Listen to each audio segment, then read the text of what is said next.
Primeira parte. A profissão da fé. Primeira seção. Eu creio, nós cremos. Capítulo 2. Deus ao encontro do homem.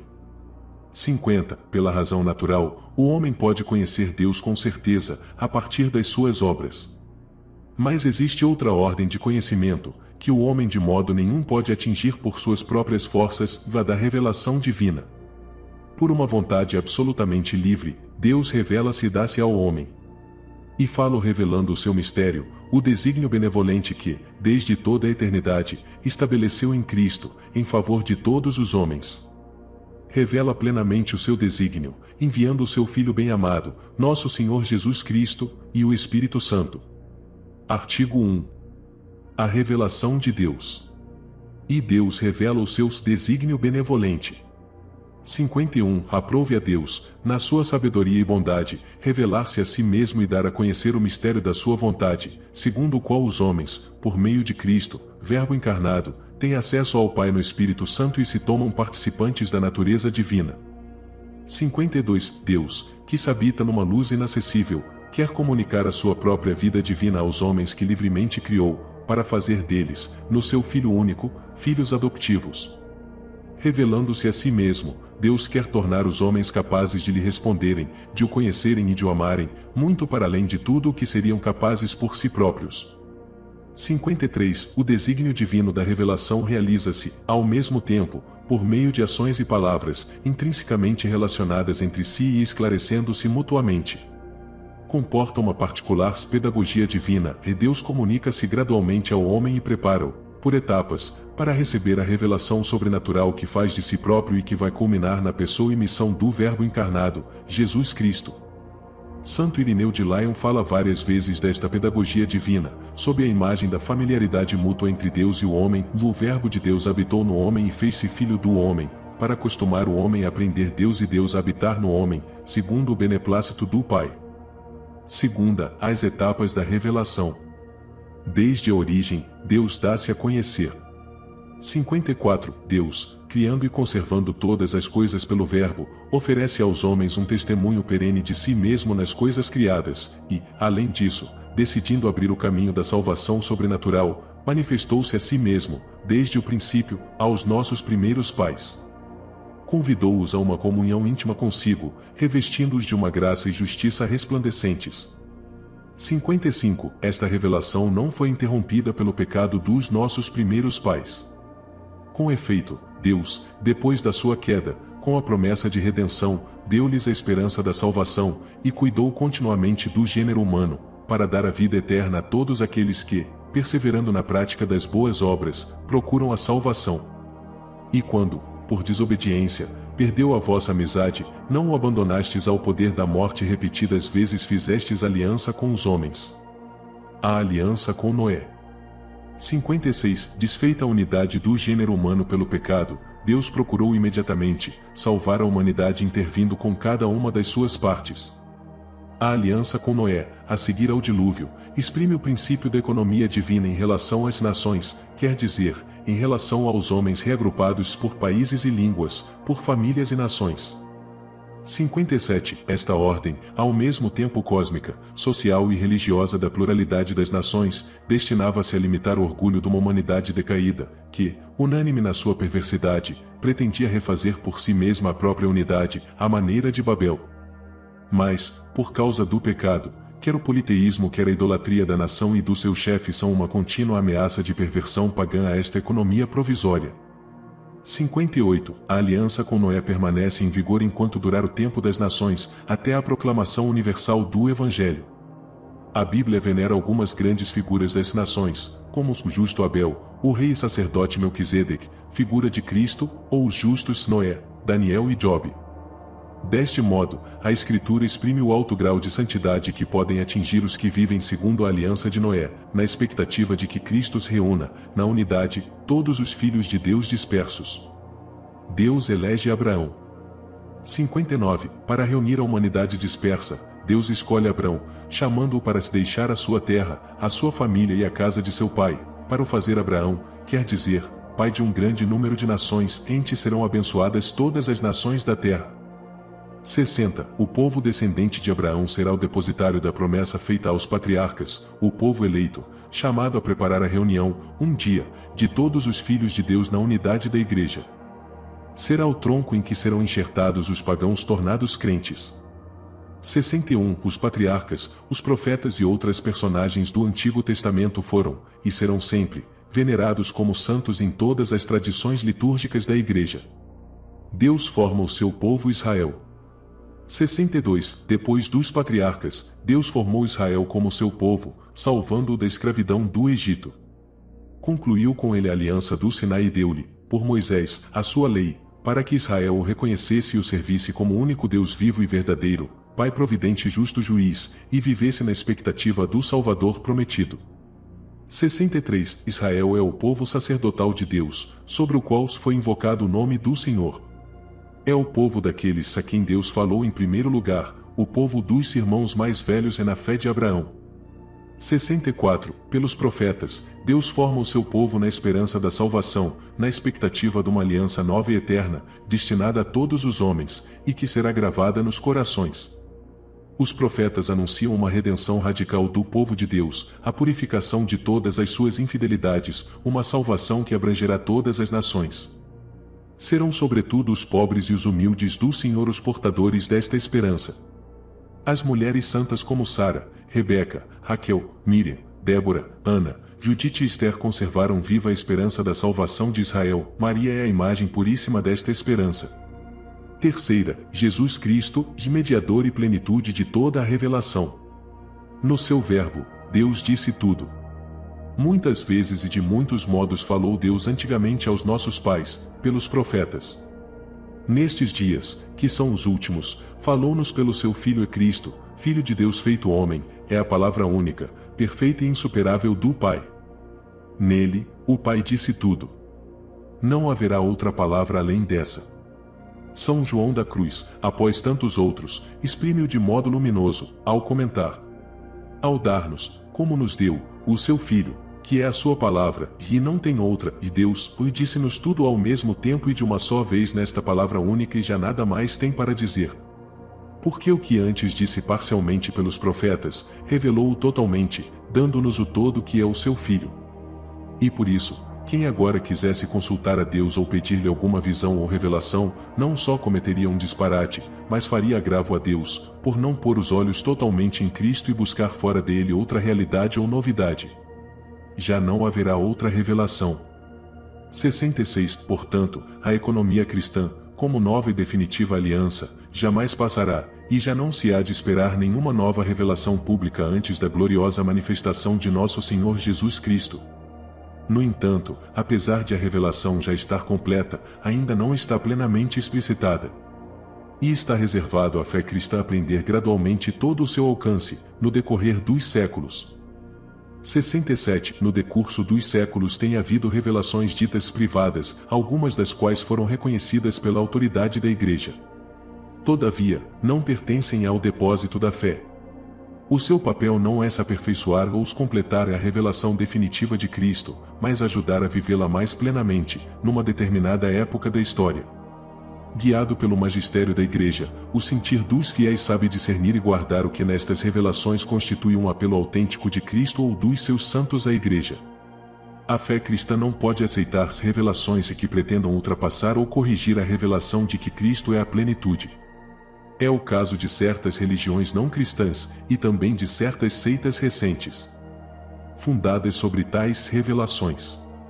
Resumindo: 68. Por amor, Deus revelou-se e deu-se ao homem. Dá assim uma resposta definitiva e superabundante às questões que o homem se põe a si próprio sobre o sentido e o fim da sua vida. 69. Deus revelou-se ao homem, comunicando-lhe gradualmente o seu próprio mistério, por ações e por palavras. 70. Além do testemunho que dá de si mesmo através das coisas criadas, Deus manifestou-se a si próprio aos nossos primeiros pais.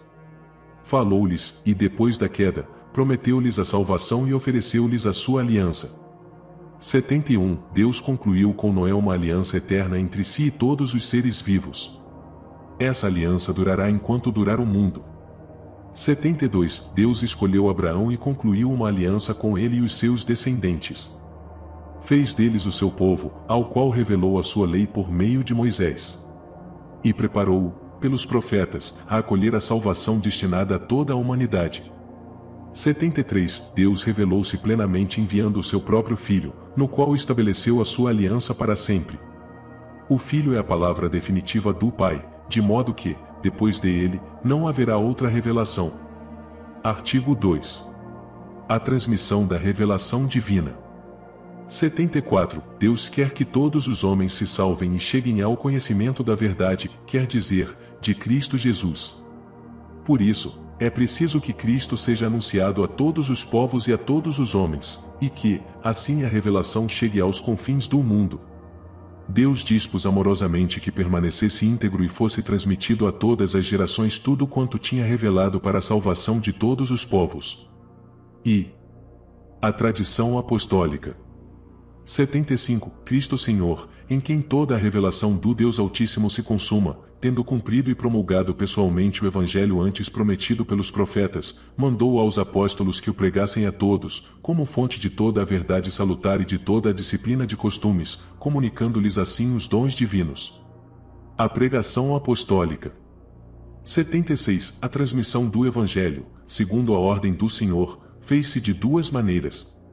Oralmente, pelos apóstolos, que, na sua pregação oral, exemplos e instituições, transmitiram aquilo que tinham recebido dos lábios, trato e obras de Cristo, e o que tinham aprendido por inspiração do Espírito Santo.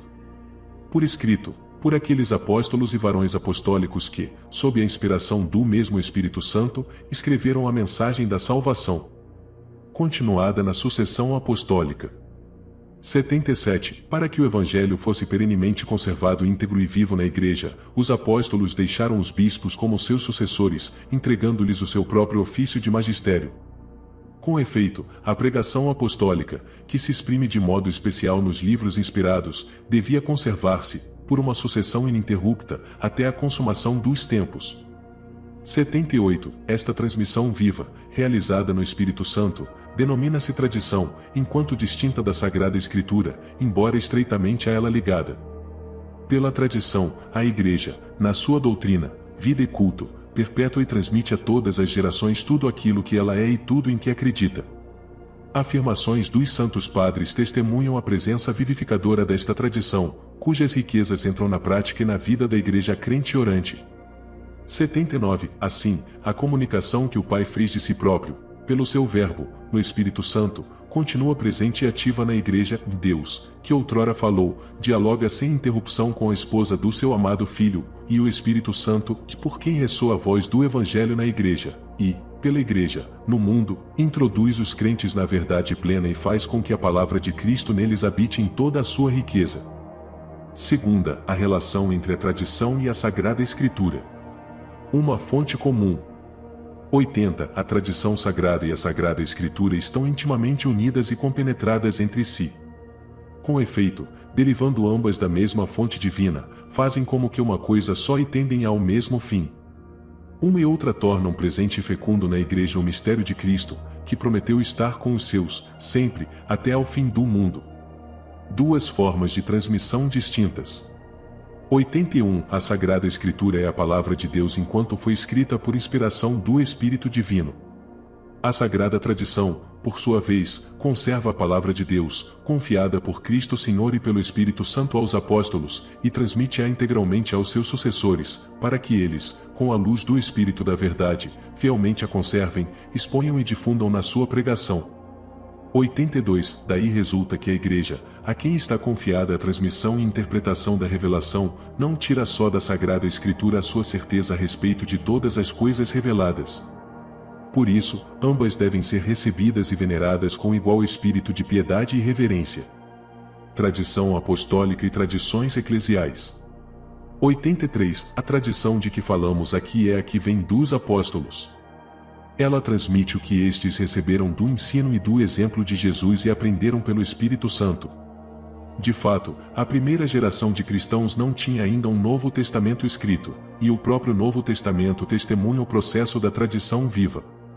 É preciso distinguir, desta tradição, as tradições teológicas, disciplinares, litúrgicas ou devocionais, nascidas no decorrer do tempo nas igrejas locais. Elas constituem formas particulares, sob as quais a grande tradição recebe expressões adaptadas aos diversos lugares e às diferentes épocas. É à sua luz que estas podem ser mantidas, modificadas e até abandonadas, sob a direção do magistério da Igreja. Terceira, a interpretação da herança da fé. A herança da fé confiada à totalidade da Igreja. 84. O depósito da fé, contido na tradição sagrada e na Sagrada Escritura, foi confiado pelos apóstolos ao conjunto da Igreja. Apoiando-se nele, todo o povo santo persevera unido aos seus pastores na doutrina dos apóstolos e na comunhão, na fracção do pão e na oração, de tal modo que, na conservação, atuação e profissão da fé transmitida, haja uma especial concordância dos pastores e dos fiéis. O magistério da Igreja. 85. O encargo de interpretar autenticamente a palavra de Deus, escrita ou contida na tradição, foi confiado só ao magistério vivo da Igreja, cuja autoridade é exercida em nome de Jesus Cristo, isto é, aos bispos em comunhão com o sucessor de Pedro, o bispo de Roma. 86. Todavia, este magistério não está acima da palavra de Deus, mas sim ao seu serviço, ensinando apenas o que foi transmitido, enquanto, por mandato divino e com a assistência do Espírito Santo, a ouve piamente, aguarda religiosamente e expõe fielmente, aurindo deste depósito único da fé tudo quanto propõe a fé como divinamente revelado. 87. Os fiéis, lembrando-se da palavra de Cristo aos apóstolos, em quem vos escuta, escuta-me a mim, recebem com docilidade os ensinamentos e as diretrizes que os seus pastores lhes dão, sob diferentes formas. Os dogmas da fé. 88. O magistério da Igreja faz pleno uso da autoridade que recebeu de Cristo quando define dogmas, isto é, quando propõe, de um modo que obriga o povo cristão a uma adesão irrevogável de fé, verdades contidas na revelação divina ou quando propõe, de modo definitivo, verdades que tenham com elas um nexo necessário. 89. Existe uma ligação orgânica entre a nossa vida espiritual e os dogmas. Os dogmas são luzes no caminho da nossa fé e iluminam-no e tornam-no seguro. Por outro lado, se a nossa vida for reta, a nossa inteligência e nosso coração estarão abertos para acolher a luz dos dogmas da fé. 90. A interligação e a coerência dos dogmas podem encontrar-se no conjunto da revelação do mistério de Cristo. Convém lembrar que se existe uma ordem ou hierarquia ou das verdades da doutrina católica, já que o nexo delas com o fundamento da fé cristã é diferente. O sentido sobrenatural da fé. 91. Todos os fiéis participam na compreensão e na transmissão da verdade revelada. Todos receberam a unção do Espírito Santo que os instrui e os conduz à verdade total. 92. A totalidade dos fiéis não pode enganar-se na fé e manifesta esta sua propriedade peculiar por meio do sentir sobrenatural da fé do povo todo, quando, desde os bispos até ao último dos fiéis leigos, exprime consenso universal em matéria de fé e costumes. 93. Com este sentido da fé, que se desperta e sustenta pela ação do Espírito de verdade, o povo de Deus, sob a direção do Sagrado Magistério adere indefectivelmente à fé, uma vez por todas confiada aos santos, penetra-a mais profundamente com juízo acertado e aplica-a mais totalmente na vida. O crescimento na inteligência da fé.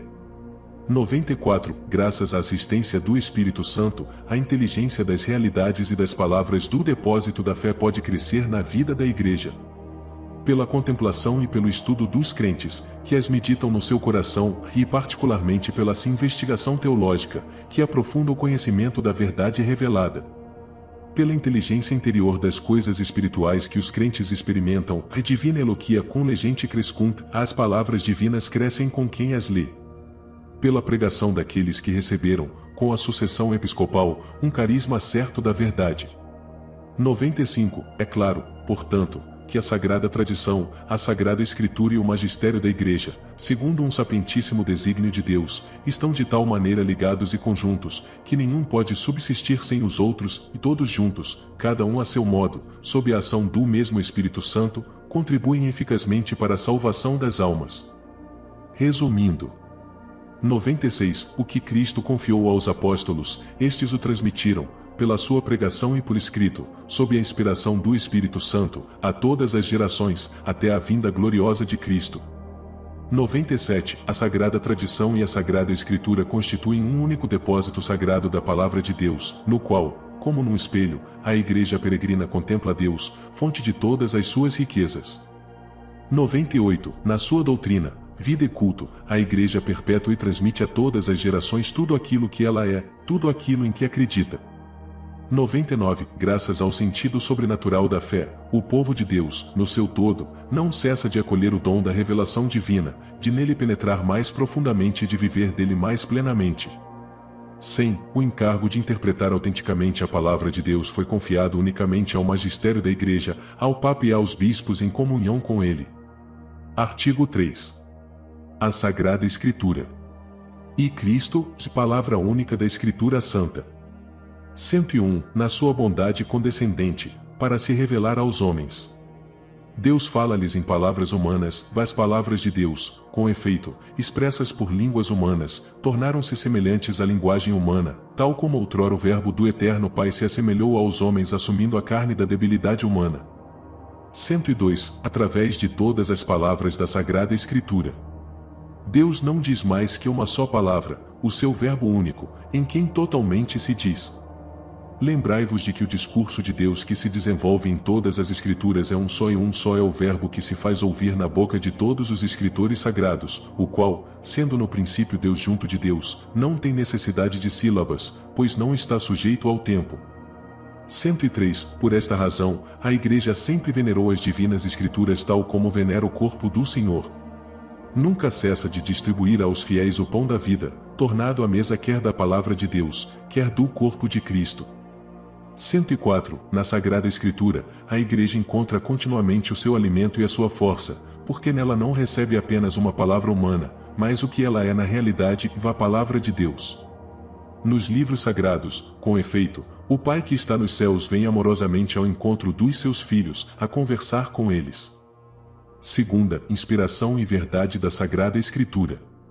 105. Deus é o autor da Sagrada Escritura. A verdade divinamente revelada, que os livros da Sagrada Escritura contêm e apresentam, foi registrada nele sob a inspiração do Espírito Santo. Com efeito, a Santa Mãe Igreja, segundo a fé apostólica, considera como sagrados e canônicos os livros completos do Antigo e do Novo Testamento com todas as suas partes, porque, escritos por inspiração do Espírito Santo, tem Deus por autor, e como tais foram confiados à própria Igreja. 106. Deus inspirou os autores humanos dos livros sagrados. Para escrever os livros sagrados, Deus escolheu e serviu-se de homens, na posse das suas faculdades e capacidades, para que, agindo ele neles e por eles, pusessem por escrito, como verdadeiros autores, tudo aquilo e só aquilo que ele queria. 107. Os livros inspirados ensinam a verdade. E assim como tudo o que os autores inspirados ou agiógrafos afirmam, deve ser tido como afirmado pelo Espírito Santo, por isso mesmo se deve acreditar que os livros da Escritura ensinam com certeza, fielmente e sem erro, a verdade que Deus quis que fosse consignada nas sagradas letras em ordem à nossa salvação. 108. No entanto, a fé cristã não é uma religião do livro. O cristianismo é a religião das palavras de Deus, não de uma palavra escrita e muda, mas do Verbo encarnado e vivo. Para que não sejam letra morta, é preciso que Cristo, palavra eterna do Deus vivo, pelo Espírito Santo, nos abra o Espírito à inteligência das Escrituras. Terceira, o Espírito Santo, intérprete da Escritura. 109. Na Sagrada Escritura, Deus fala ao homem à maneira dos homens. Portanto, para bem interpretar a Escritura, é necessário prestar atenção ao que os autores humanos realmente quiseram dizer, e aquilo que aprouve a Deus manifestar-nos pelas palavras deles. 110. Para descobrir a intenção dos autores sagrados, é preciso ter em conta as condições do seu tempo e da sua cultura, os gêneros literários em uso na respectiva época, os modos de sentir, falar e narrar correntes naquele tempo.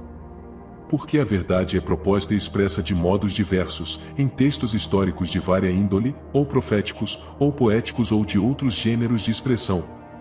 111. Mas, uma vez que a Sagrada Escritura é inspirada, existe outro princípio de interpretação reta, não menos importante que o anterior, e sem o qual a Escritura seria letra morta, e a Sagrada Escritura deve ser lida e interpretada com o mesmo espírito com que foi escrita. O Segundo Concílio do Vaticano indica 3 critérios para uma interpretação da Escritura conforme ao espírito que a inspirou. 112. 1. Prestar grande atenção ao conteúdo e à unidade de toda a Escritura. Com efeito, Por muito diferentes que sejam os livros que a compõem, a Escritura é una, em razão da unidade do desígnio de Deus, de que Jesus Cristo é o centro e o coração, aberto desde a sua Páscoa. Por coração de Cristo entende-se a Sagrada Escritura que nos dá a conhecer o coração de Cristo. Este coração estava fechado antes da paixão, porque a Escritura estava cheia de obscuridades. Mas a Escritura ficou aberta depois da paixão e assim, aqueles que desde então a consideram com inteligência, discernem o modo como as profecias devem ser interpretadas. 113, 2. Ler a Escritura na tradição viva de toda a Igreja. Segundo uma sentença dos padres, Sacra Scriptura Principalius est in corde ecclesiae com immaterialibus instrumentis scripta, e a Sagrada Escritura está escrita no coração da Igreja, mais do que em instrumentos materiais. Com efeito, a Igreja conserva na sua tradição a memória viva da Palavra de Deus, e é o Espírito Santo que lhe dá a interpretação espiritual da Escritura, e secundum spiritualem sensum spiritus donat ecclesiae segundo o sentido espiritual que o Espírito Santo dá à Igreja. 114, 3. Estar atentos à analogia da fé. Por analogia da fé entendemos a coesão das verdades da fé entre si no projeto total da revelação. Os sentidos da Escritura. 115. Segundo uma antiga tradição, podemos distinguir dois sentidos da Escritura, no sentido literal e o sentido espiritual, subdividindo-se este último em sentido alegórico, moral e anagógico. A concordância profunda dos quatro sentidos assegura a sua riqueza à leitura viva da Escritura na Igreja. 116. O sentido literal. É o expresso pelas palavras da Escritura e descoberto pela exegese segundo as regras da reta interpretação. Omni sensus, CSC Sacrae Scripturae, o fundentur superliteralem, a todos os sentidos da Sagrada Escritura, se fundamentam no literal. 117. O sentido espiritual graças à unidade do desígnio de Deus, não só o texto da Escritura, mas também as realidades e acontecimentos de que fala, podem ser sinais. 1. O sentido alegórico. Podemos adquirir uma compreensão mais profunda dos acontecimentos, reconhecendo o seu significado em Cristo e, por exemplo, a travessia do Mar Vermelho é um sinal da vitória de Cristo e, assim, do batismo. 2. O sentido moral. Os acontecimentos referidos na Escritura podem conduzir-nos a um comportamento justo. Foram escritos para nossa instrução. 3. O sentido anagógico. Podemos ver realidades e acontecimentos no seu significado eterno, o qual nos conduz, em grego, vanagoge, em direção à nossa pátria. Assim, a Igreja terrestre é sinal da Jerusalém celeste. 118. Um dístico medieval resume a significação dos quatro sentidos. Litera gesta docet, quid credas alegoria. Moralis quid agais, quotendas anagogia. A letra ensina-te os fatos, os passados, a alegoria o que deves crer. A moral o que deves fazer, a analogia para onde deves tender. 119. Cabe aos exegetas trabalhar, de harmonia com estas regras, por entender e expor mais profundamente o sentido da Sagrada Escritura, para que, mercê deste estudo, de algum modo preparatório, amadureça o juízo da Igreja. Com efeito, tudo quanto diz respeito à interpretação da Escritura, está sujeito ao juízo último da Igreja, que tem o divino mandato e o ministério de guardar e interpretar a Palavra de Deus. Ego vero evangelio non crederem, nisi catholicae ecclesiae comovere auctoritas, quanto a mim, não acreditaria no Evangelho se não me movesse a isso a autoridade da Igreja Católica. 4. O cânon das Escrituras. 120. Foi a tradição apostólica que levou a Igreja a discernir quais os escritos que deviam ser contados na lista dos livros sagrados. Esta lista integral é chamada Cânon das Escrituras. Comporta, para o Antigo Testamento, se contar Jeremias e as Lamentações como um só, e escritos, e, para o Novo. Para o Antigo Testamento, Gênesis, Êxodo, Levítico, Números, Deuteronômio, Josué, Juízes, Rute, os 2 livros de Samuel, os 2 livros dos Reis, os 2 livros das Crônicas, Esdras e Neemias, Tobias, Judite, Ester, os 2 livros dos Macabeus, Job, os Salmos, os Provérbios, o Eclesiastes, Solcoelé, o Cântico dos Cânticos, a Sabedoria, o livro de Ben-Sirá, ou Eclesiástico, Isaías, Jeremias, as Lamentações, Baruque, Ezequiel, Daniel, Oséias, Joel, Amós, Abdias, Jonas, Miqueias, Naum, Abacuc. Sofonias, Ageu, Zacarias e Malaquias. Para o Novo Testamento, dos Evangelhos de Mateus, Marcos, Lucas e João, os Atos dos Apóstolos, as Epístolas de São Paulo, aos Romanos, 1ª e 2ª aos Coríntios, aos Gálatas, aos Efésios, aos Filipenses, aos Colossenses, 1ª e 2ª aos Tessalonicenses, 1ª e 2ª a Timóteo, a Tito, a Filemon, a Epístola aos Hebreus, a Epístola de Tiago, a 1ª e 2ª de Pedro, as 3 Epístolas de João, a Epístola de Judas e o Apocalipse. O Antigo Testamento. 121. O Antigo Testamento é uma parte da Sagrada Escritura de que não se pode prescindir. Os seus livros são divinamente inspirados e conservam um valor permanente, porque a Antiga Aliança nunca foi revogada. 122. Efetivamente, a economia do Antigo Testamento destinava-se, sobretudo, a preparar o advento de Cristo, Redentor universal. Os livros do Antigo Testamento, apesar de conterem também coisas imperfeitas e transitórias, dão testemunho de toda a divina pedagogia do amor salvífico de Deus, e neles se encontram-se sublimes doutrinas a respeito de Deus, uma sabedoria salutar a respeito da vida humana, bem como admiráveis tesouros de preces, e neles, em suma, está latente o mistério da nossa salvação. 123. Os cristãos veneram o Antigo Testamento como verdadeira palavra de Deus. A Igreja combateu sempre vigorosamente a ideia de rejeitar o Antigo Testamento, sob o pretexto de que o Novo teria feito caducar o marcionismo. O Novo Testamento. 124. A Palavra de Deus, que é força de Deus para a salvação de quem acredita, apresenta-se e manifesta o seu poder de um modo eminente nos escritos do Novo Testamento. Estes escritos transmitem-nos a verdade definitiva da revelação divina. O seu objeto central é Jesus Cristo, o Filho de Deus encarnado, os seus atos, os seus ensinamentos, a sua paixão e glorificação, bem como os primórdios da sua Igreja sob a ação do Espírito Santo. 125. Os Evangelhos são o coração de todas as Escrituras, enquanto são o principal testemunho da vida e da doutrina do Verbo encarnado, nosso Salvador. 126. Na formação dos Evangelhos podemos distinguir 3 etapas. 1. A vida e os ensinamentos de Jesus. A Igreja sustenta firmemente que os 4 Evangelhos, cuja historicidade afirma sem hesitações, transmitem fielmente as coisas que Jesus, Filho de Deus, realmente operou e ensinou para a salvação eterna dos homens, durante a sua vida terrena, até ao dia em que subiu ao céu. 2. A tradição oral. Na verdade, após a ascensão do Senhor, os apóstolos transmitiram aos seus ouvintes, com aquela compreensão mais plena de que gozavam, uma vez instruídos pelos acontecimentos gloriosos de Cristo e iluminados pelo Espírito de verdade, as coisas que ele tinha dito e feito. 3. Os Evangelhos escritos. Os autores sagrados, porém, escreveram os 4 evangelhos, escolhendo algumas coisas, entre as muitas transmitidas por palavra ou por escrito, sintetizando umas, desenvolvendo outras, segundo o estado das igrejas, conservando, finalmente, o caráter de pregação, mas sempre de maneira a comunicar-nos coisas verdadeiras e sinceras acerca de Jesus. 127. O Evangelho quadriforme ocupa na Igreja um lugar único, de que são testemunhas a veneração de que a liturgia o rodeia e o atrativo incomparável que em todos os tempos exerceu sobre os santos. Não há doutrina melhor, mais preciosa e esplêndida do que o texto do Evangelho.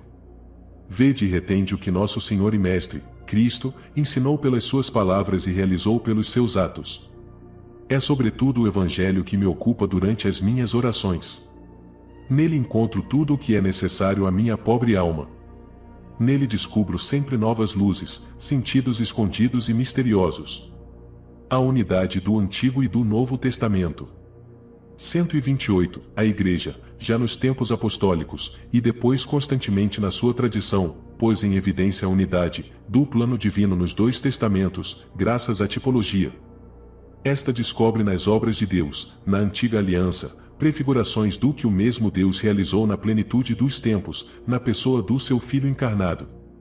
129. Os cristãos leem, pois, o Antigo Testamento à luz de Cristo morto e ressuscitado. Esta leitura tipológica manifesta o conteúdo inesgotável do Antigo Testamento.